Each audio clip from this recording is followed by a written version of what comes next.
Assalamualaikum warahmatullahi wabarakatuh. Di sini kami akan mempresentasikan tentang kesejarahan filsafat pendidikan. Sebelumnya, perkenalkan nama saya Nofriansah Ridwan Abdillah dengan NIM 24520000127 dan teman saya Erlifa Kusnul Khotimah dengan NIM 24520000096 dan teman saya Syarifah Wardani dengan NIM 24520000101 dan teman saya Helena Aurelia Widodo dengan NIM 24520000104 dan teman saya Hafina Dita Ramadhani dengan NIM 24520000127 dan teman saya Anissa Rohimatul Nur Hasanah dengan NIM 24520000119 dan Angeli Tiara Citraniaga dengan NIM 24520000126. Abstrak makalah ini mengkaji perkembangan filsafat pendidikan dalam dua periode penting pada masa sebelum abad klasik dan abad pertengahan. Filsafat pendidikan bercorak metafisis, kosmoteris, dan teologi dengan pendidikan berfungsi sebagai pewaris nilai abadi serta pembentukan manusia ideal. Sementara itu, filsafat modern menandai penggeseran ke arah antroposentrisme ditandai dengan otonomi akal, perdebatan rasionalisme, dan empirisme serta orientasi pendidikan yang lebih relatif, dinamis, dan berpusat pada individu. Perbandingan ini menjadi besar penting dalam memahami akar teori dan paradigma yang mempengaruhi pendidikan kontemporer. Kesejarahan filsafat pendidikan. Bab 1 pendahuluan, latar belakang, rumusan masalah, tujuan. Bab 2 pembahasan. Perkembangan pemikiran filsafat pendidikan sebelum abad ke-20. 1. Pengertian perkembangan pemikiran filsafat pendidikan sebelum abad ke-20. Yang kedua, ciri-ciri karakteristik perkembangan pemikiran filsafat pendidikan sebelum abad ke-20 meliputi A. Dominasi aliran idealisme, B. Pengaruh agama dan gereja fokus pada perkembangan holistik, D. Landasan tradisi kuno, B. Filsafat modern. Pengertian filsafat modern dalam konteks pendidikan. Yang kedua, karakteristik pemikiran filsafat pendidikan modern yang mencakup A. Filsafat analitik, B. Filsafat kontroversial, C. Logika dan berpikir kritis, D. Etika dan berpikir moral, E. Filsafat sosial dan politik, F. Epistemologi dan pendidikan, G. Empirisme dan teori filsafat pendidikan. Yang ketiga, penutup, kesimpulan, saran.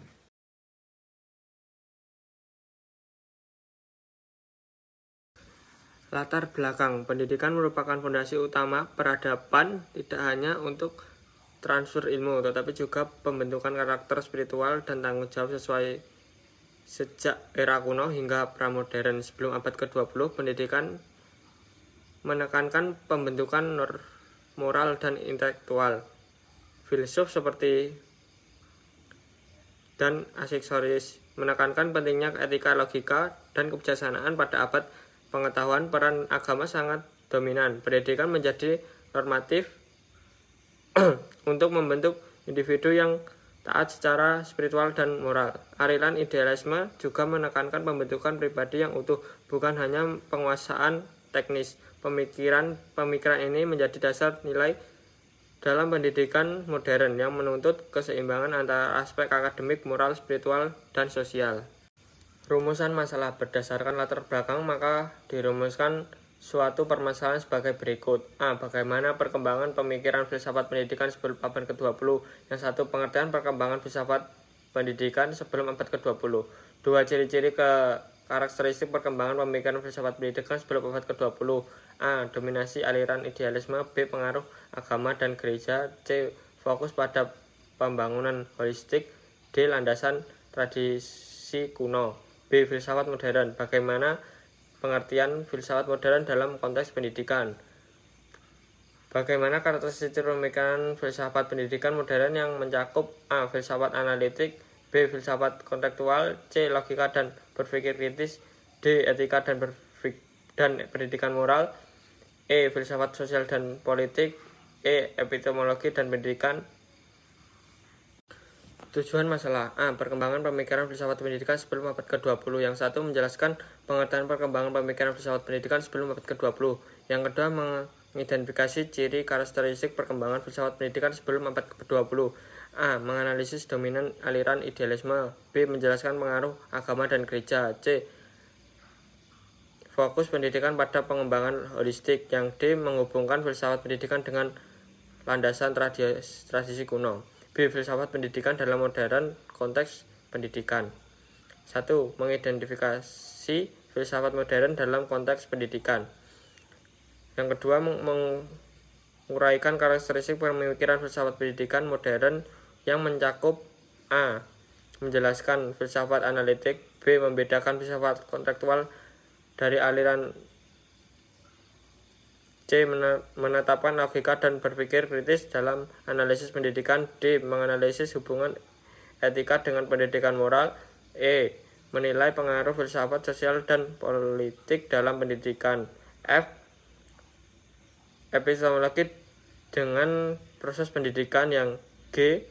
Menjelaskan kontribusi dan teori filsafat pendidikan.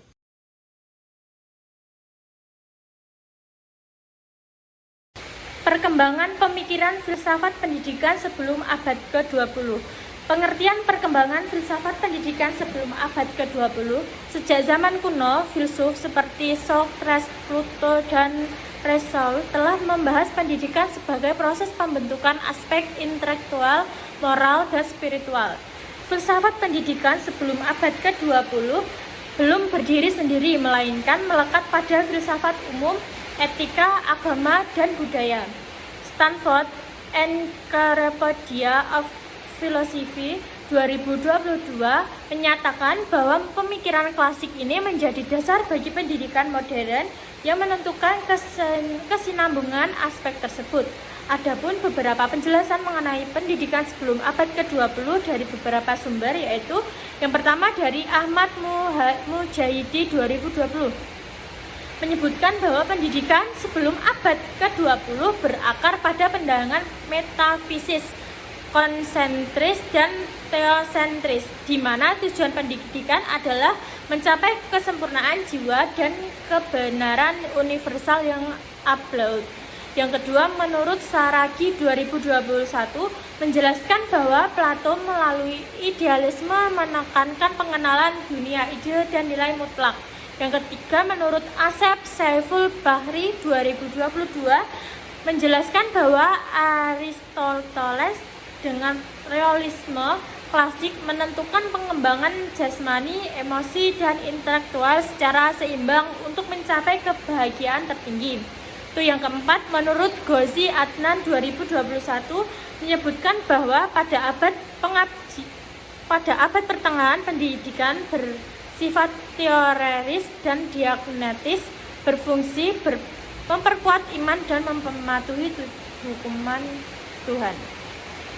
Yang kelima, menurut Nur Koasi DKK 2024 menyebutkan bahwa pendidikan lebih menekankan transmisi nilai-nilai moral dan spiritual dari guru sebagai otoritas. Yang keenam, menurut Ahmad Mujahidin 2020 menjelaskan bahwa sistem ini mencerminkan struktur sosial hierarkis dan menolak kebebasan berpikir karena menganggap kebenaran sebagai sesuatu yang sudah mutlak dan tidak berubah. Yang ketujuh, menurut Sagi 2021 dan Nur Koasi DKK 2024 menjelaskan bahwa walaupun mendapat tantangan dari filsafat modern yang mengedepankan rasionalitas dan empirisme, nilai-nilai klasik tetap relevan sebagai dasar moral dan etika dalam pendidikan saat ini.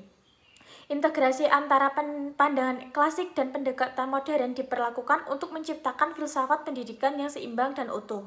Nah, kesimpulan dari pendapat beberapa ahli, yaitu perkembangan pemikiran filsafat pendidikan sebelum abad ke-20 masih berakar pada filsafat umum, agama, dan budaya dengan corak metafisis, kosmostris, dan teosentris.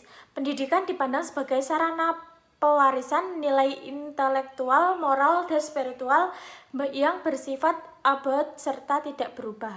Tokoh-tokoh seperti Plato, Aristoteles, dan Thomas menekankan pembentukan manusia ideal melalui kebenaran universal, kebijakan, serta keselarasan dan dengan Tuhan atau tatanan kosmos. Dengan demikian, filsafat pendidikan periode ini menjadi pijakan awal bagi lahirnya sistem pendidikan modern.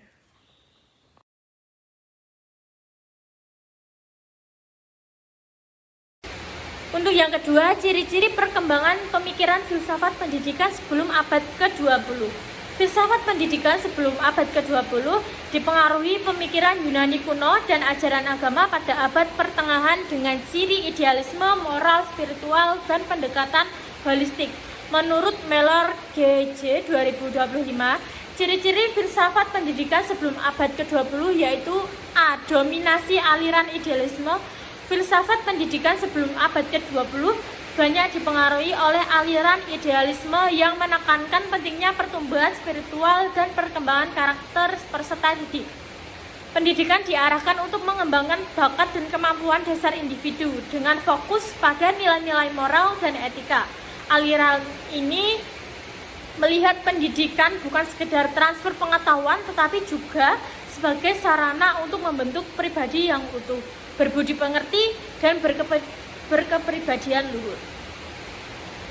Untuk yang selanjutnya yaitu B. Pengaruh agama dan gereja.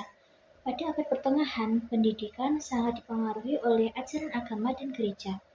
Banyak aturan, kurikulum, dan tujuan pendidikan yang didasarkan pada nilai-nilai religius, sehingga pendidikan bersifat normatif dan hierarkis. Yang C yaitu fokus pada pengembangan holistik. Pendidikan pada masa pra-modern tidak hanya menekankan aspek kognitif, tetapi juga moral, spiritual, dan sosial. Tujuan utamanya adalah membentuk individu yang utuh, siap menghadapi tanggung jawab sosial, serta berkontribusi secara bermakna bagi masyarakat. Untuk yang D yaitu landasan tradisi kuno. Pemikiran pendidikan sebelum abad ke-20 berakar pada tradisi Yunani kuno, terutama karya Plato dan Aristoteles, yang menekankan kebijaksanaan, logika, dan etika. Nilai-nilai klasik ini kemudian diadaptasi dan diintegrasikan dengan pandangan pendidikan abad pertengahan yang menghasilkan pendekatan yang lebih sistematis dan formal.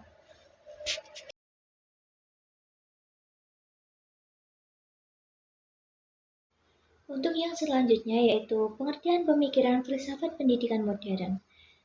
Filsafat modern merupakan tahap penting dalam sejarah pemikiran manusia yang menandai peralihan dari pandangan teosentris menuju antroposentris, di mana akal dan pengalaman menjadi dasar utama pencarian kebenaran. Adapun filsafat modern dari beberapa sumber. Yang pertama yaitu menurut Abdul Aziz tahun 2024 yang menjelaskan bahwa masa ini muncul sebagai refleksi terhadap perubahan dasar pasca Renaissance dan pencerahan yang menekankan kebebasan berpikir.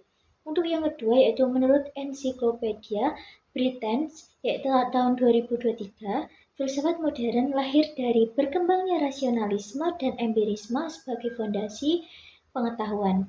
Untuk yang ketiga yaitu penelitian jurnal Verse atau tahun 2025 yang menegaskan peran filsafat modern dalam membentuk pola pikir kritis dan rasional. Sedangkan IAIN Surakarta tahun 2022 menyoroti pergeseran fokus pada manusia sebagai objek berpikir kritis.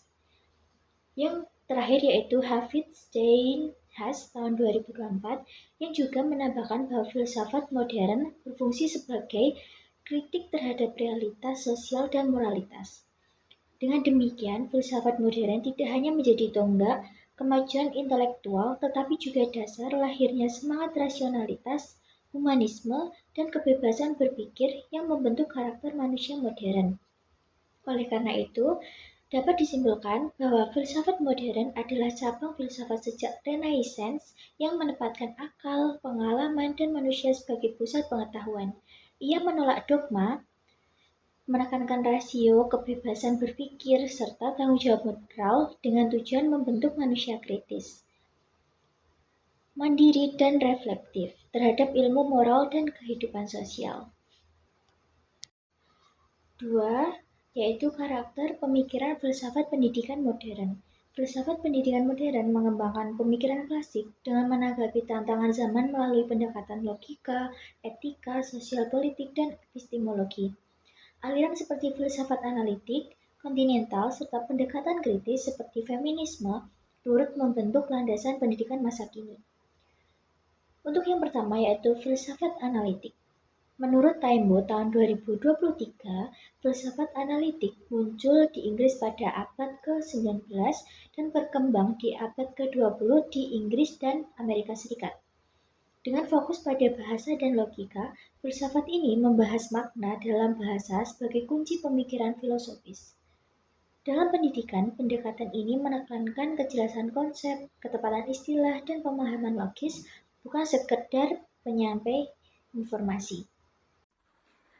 Selanjutnya, ciri utama filsafat analitik. Berikut ciri-ciri filsafat analitik menurut Glock H.C. 2025. Yang pertama, kecermatan dalam penggunaan bahasa, logika formal, dan analisis konsep. Yang kedua, kejelasan terminologi dan argumentasi untuk menghindari ambiguitas. Dan yang ketiga, pembedaan antara proposisi bermakna dan tidak bermakna melalui verifikasi bahasa. Dan yang keempat, menggunakan logika deduktif, pemisah fakta nilai, serta penekanan pada konsistensi dan koherensi argumen. Dan yang kelima, kritik terhadap filsafat tradisional yang dianggap terlalu spekulatif dan tidak sistematis. Yang B yaitu filsafat kontinental. Menurut Critically 2019, filsafat kontinental berkembang di Eropa dengan aliran fenomenologi, eksistensialisme, dan strukturalisme, dan juga poststrukturalisme. Berbeda dengan analitik yang menekankan logika dan bahasa, aliran ini fokus pada isu eksistensial, sosial, historis, dan kekuasaan. Dalam pendidikan, pendekatan kontinental menekankan kebebasan, identitas, nilai, dan makna hidup, serta memandang pendidikan sebagai sarana pembebasan. Pemikiran Sartre tentang kebebasan dan Freire tentang pendidikan emansipatoris memberi dasar bagi pendidikan yang kritis dan transformatif. Selanjutnya, ciri dan karakteristik filsafat kontinental. Yang pertama, menurut Derrida 2016, memahami pendidikan sebagai proses reflektif, eksistensi, dan bermakna. Yang kedua, menurut Foucault 2017, kritik terhadap struktur sosial dan kekuasaan dalam pendidikan. Dan yang ketiga, menurut Habermas 2018, integrasi etika dan politik dalam pendidikan untuk membentuk individu berkeadilan. Dan yang keempat, menurut Levi-Strauss 2019, menekankan peran budaya dan konteks sosial dalam pembelajaran. Yang kelima, menurut Sartre 2020 dan Ricoeur 2021, membuka ruang bagi pertanyaan eksistensial dan pencarian makna diri. Selanjutnya yang C yaitu logika dan berpikir kritis. Logika dan berpikir kritis merupakan pilar filsafat pendidikan modern yang menumbuhkan kemampuan berpikir sistematis, reflektif, dan rasional. Keduanya mendorong peserta didik menjadi individu mandiri, analisis, serta tanggung jawab, dan berpikir dan bertindak. Logika adalah cara berpikir sistematis untuk memperoleh kesimpulan yang benar. Menurut para ahli, yang pertama menurut Husnulail 2024, logika membahas asas dan metode mencapai pengetahuan rasional, terbagi menjadi logika naturalis dan artifisialis. Dan yang kedua menurut Randy 2024, logika penting dalam berpikir kritis karena membantu membangun argumen kuat dan menganalisis informasi secara rasional. Ciri karakteristik dan berpikir kritis. Menurut Sutomo pada 2024, karakteristik logika itu meliputi konsistensi berpikir, penalaran sistematis, objektivitas, analisis argumen, dan juga bebas dari kesesatan berpikir. Logika menilai validitas argumen melalui hubungan rasional antara premis dan kesimpulan. Menurut UNCM Journal pada 2023, berpikir kritis melibatkan analisis dan evaluasi informasi secara objektif. Ciri-cirinya menurut Stikip Persada 2023, Sinar Kasih 2024, yaitu yang pertama analitis, yang kedua terbuka, yang ketiga skeptis konstruktif, yang keempat reflektif, yang kelima berorientasi pada bukti, dan yang keenam etis, kreatif, dan juga fleksibel. Selanjutnya yaitu etika dan pendidikan moral. Pengertian etika dan pendidikan moral menurut Bertens pada 2017, etika menjadi deskriptif, normatif, dan metaetika. Yang kedua, menurut Licona pada 2019, menekankan pentingnya pembentukan kebiasaan baik. Lalu yang ketiga, menurut Lestari dan kawan-kawan pada tahun 2024, menekankan pentingnya pendidikan moral dalam membentuk generasi cerdas dan juga berakhlak. Selanjutnya yaitu ciri-ciri karakteristik etika dan pendidikan moral. Yang pertama yaitu normatif. Di sini etika memberi pedoman tentang apa yang seharusnya dilakukan dan menilai tindakan secara moral menurut Prasetya dan Indiarti pada tahun 2024. Yang kedua yaitu reflektif dan rasional. Nah, di sini mendorong berpikir kritis terhadap keputusan moral dan nilai hidup menurut Winanjar Rahayu et al. Pada tahun 2023. Yang ketiga yaitu universal tapi kontekstual. Nah, di sini nilai etis bersifat umum, namun disesuaikan dengan konteks sosial dan juga budaya. Yang keempat yaitu tanggung jawab pribadi, yaitu menumbuhkan kesadaran atas konsekuensi moral dari setiap tindakan yang dilakukan. Yang kelima yaitu berbasis nilai dan juga karakter. Di sini menanamkan nilai luhur seperti kejujuran, tanggung jawab, dan juga empati. Yang ketujuh, keteladanan. Guru menjadi teladan utama dalam membentuk perilaku moral siswa. Yang kedelapan yaitu proses panjang. Nah, pendidikan moral memerlukan waktu, konsistensi, dan keterlibatan semua pihak menurut Prasetya dan Indiarti pada tahun 2024. Yang selanjutnya, filsafat sosial dan politik. Yang pertama, pengertian filsafat sosial dan politik. Menurut Mulyadi tahun 2019, filsafat sosial dan politik dalam pendidikan memandang pendidikan sebagai sarana transformasi sosial dan pembentukan masyarakat yang adil. Filsafat ilmu sosial mengkaji hubungan individu dan masyarakat, budaya, serta keadilan sosial dan menekankan bahwa fenomena sosial dipengaruhi oleh nilai, sejarah, dan budaya. Yang kedua, menurut Suseno tahun 2016, filsafat politik berfokus pada prinsip normatif seperti kebebasan, keadilan, dan kekuasaan yang bermoral. Yang ketiga, menurut Robert tahun 2023 dan Barros dan kawan-kawan tahun 2024, adalah menilai pemikiran Freire relevan untuk menghadapi tantangan global seperti neoliberalisme dan ketidakadilan. Yang kedua, karakteristik filsafat sosial dan politik menurut Delanty G. dan Turner SP. eds tahun 2022. Yang pertama, keadilan sebagai pengakuan dan emansipasi. Filsafat sosial politik kontemporer menyoroti bahwa ketidakadilan muncul bukan hanya dari ketimpangan ekonomi, tetapi juga dari kurangnya pengakuan terhadap identitas dan martabat kelompok tertentu. Filsafat ini bersifat emansipasif, berupaya mengubah struktur sosial politik yang menindas. Yang kedua, pendekatan interdisipliner dan kontekstual. Menggabungkan ilmu sosial seperti sosiologi, studi gender, hukum, dan komunikasi. Pemikiran ini tidak spekulatif semata, tetapi juga berlandaskan data empiris dan relevan dengan kondisi kontemporer. Yang ketiga, respon terhadap isu global dan rekonstruksi institusi. Sensitif terhadap isu global seperti media digital, algoritma, dan krisis lingkungan. Filsafat ini juga mendorong rekonstruksi norma dan kebijakan agar lebih demokratis dan inklusif, menjadikannya proyek praksis yang nyata. Yang selanjutnya, epistemologi dan pendidikan. Yang pertama, pengertian epistemologi dan pendidikan. Epistemologi atau teori pengetahuan memainkan peran sentral dalam filsafat pendidikan modern karena ia meneliti asal-usul sifat dan batasan pengetahuan. Dalam pendidikan, epistemologi mengarahkan bagaimana peserta didik memahami dunia, bagaimana pendidik menyampaikan pengetahuan, dan bagaimana institusi pendidikan menentukan apa yang dianggap sebagai pengetahuan yang sah. Menurut Muhalmin 2019, epistemologi pendidikan menekankan bahwa Proses belajar tidak sekedar menerima informasi, melainkan melibatkan konstruksi aktif pengetahuan oleh peserta didik berdasarkan pengalaman dan interaksi sosial. Kemudian ada ciri-ciri atau karakteristik epistemologi dalam filsafat pendidikan menurut Smith M. tahun 2024. Yang pertama, fokus pada pengetahuan. Hal ini menekankan hakikat dan cara memperoleh pengetahuan yang relevan dan bermakna. Yang kedua, objektivitas. Pengetahuan harus dapat diuji dan diverifikasi secara logis. Yang ketiga, sistematis. Disusun berjenjang dan logis agar mudah dipahami. Yang keempat, berbasis pengalaman dan akal, diperoleh melalui observasi, eksperimen, dan rasionalitas.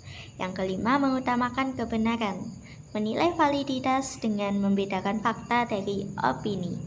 Kemudian ada reflektif dan kritis, mendorong analisis mendalam dan evaluasi berbasis bukti. Yang ketujuh, dinamis dan adaptif, yaitu terbuka terhadap perkembangan ilmu dan teknologi.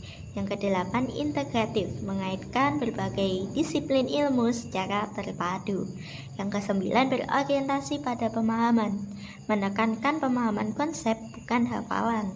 Yang kesepuluh, berbasis bukti, mengandalkan data empiris dan logika ilmiah. Yang ke-11, mendorong kreativitas, membuka ruang bagi penemuan dan inovasi siswa. Kemudian yang terakhir yaitu universal tapi kontekstual, dapat diterapkan secara luas dengan penyesuaian terhadap konteks sosial dan budaya. Selanjutnya, feminisme dan teori filsafat pendidikan. Pengertian feminisme dan teori filsafat pendidikan. Menurut Mubarak dan Misbah tahun 2022, filsafat pendidikan feminisme lahir dari kritik terhadap patriarki yang menempatkan perempuan dalam posisi subordinat. Tujuannya menegakkan kesetaraan gender, keadilan sosial, dan pengakuan pengalaman perempuan sebagai sumber pengetahuan. Penelitian terbaru menegaskan pendidikan feminis mampu meningkatkan kesetaraan gender. Tokoh seperti Simone de Beauvoir menekankan pendidikan sebagai pembebasan eksistensial. Judith Butler melihatnya sebagai dekonstruksi identitas gender, dan Bell Hooks menempatkannya sebagai praktik cinta serta keadilan sosial. Dengan demikian, filsafat feminis modern menolak patriarki, menumbuhkan kesadaran kritis, memperjuangkan emansipasi, serta menjadikan pendidikan sebagai alat transformasi sosial. Nah, lanjutannya mengenai ciri-ciri atau karakteristik feminisme dan teori filsafat pendidikan. Yang pertama ada keadilan sosial. Hal ini menolak diskriminasi patriarki dan menuntut akses pendidikan yang sama bagi laki-laki dan perempuan. Yang kedua, kesetaraan gender. Pendidikan dipandang sebagai alat untuk menghapus ketidakadilan struktural berbasis gender, kelas maupun ras. Yang ketiga, kesadaran kritis. Hal ini mengajarkan peserta didik memahami relasi kuasa dan menumbuhkan kemampuan mengkritisi ketidakadilan. Yang keempat yaitu emansipasi dan pemberdayaan, mendorong perempuan dan kelompok marginal lain agar mandiri dan berdaya melalui pendidikan. Yang kelima yaitu pendidikan sebagai transformasi sosial, mengakui perbedaan pengalaman seperti gender, budaya, ekonomi, dan lain-lain, dan memasukkannya ke dalam proses belajar. Yang keenam yaitu inklusif dan interseksionalitas. Kelas dilihat sebagai ruang demokratis yang mendorong dialog setara, bukan dominasi. Kemudian yang terakhir yaitu pedagogi dialogis dan partisipasi, berorientasi pada perubahan masyarakat menuju lebih adil, bebas diskriminasi, dan menghargai keberagaman.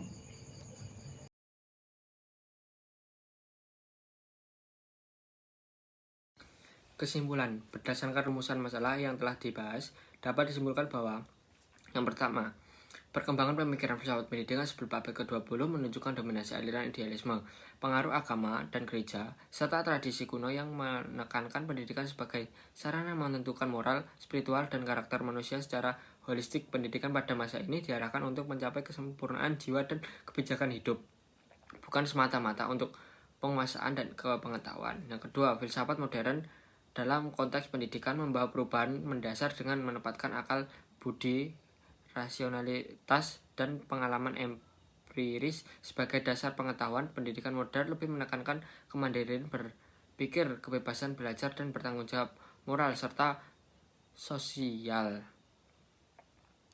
Peserta didik pemikiran ini melarikan sebagai cabang penting sebagai filsafat analitik yang menekankan kejelasan konsep pendidikan, filsafat kontinental yang berfokus pada pembebasan manusia serta penguatan logika dan berpikir kritis dalam proses belajar. Selain itu, etika dan pendidikan moral, filsafat sosial dan politik, epikurisme dan feminisme turut memperkaya pandangan modern tentang pendidikan yang inklusif, rasional, dan keadilan. Dengan demikian, dapat disimpulkan bahwa penggeseran pemikiran filsafat pendidikan di masa klasik menuju masa modern mencerminkan perubahan orientasi dan pendidikan yang berpusat pada nilai-nilai religius dan idealisme menuju pendidikan yang menekankan rasionalisme, kebebasan berpikir, kesetaraan, dan tanggung jawab sosial. Penggeseran ini menandai evolusi pemikiran manusia dalam memandang pendidikan tidak hanya sebagai sarana pembentukan moral, tetapi juga sebagai alat pembebasan yang pemberdayaan manusia secara utuh. Saran, mahasiswa hendaknya tidak hanya memahami filsafat pendidikan sebagai teori, tetapi menerapkan dalam sikap ketidaknyataan. Nilai-nilai filsafat klasik seperti moral dan kebijaksanaan perlu dipadukan dengan semangat filsafat modern yang menekankan berpikir kritis, kebebasan, dan tanggung jawab sosial. Mahasiswa juga perlu berpikir reflektif, terbuka terhadap perbedaan, dan adaptif terhadap perubahan agar dapat menjadi pendidikan yang humanis, berwawasan luas, dan berperan sebagai agen perubahan dunia dalam pendidikan.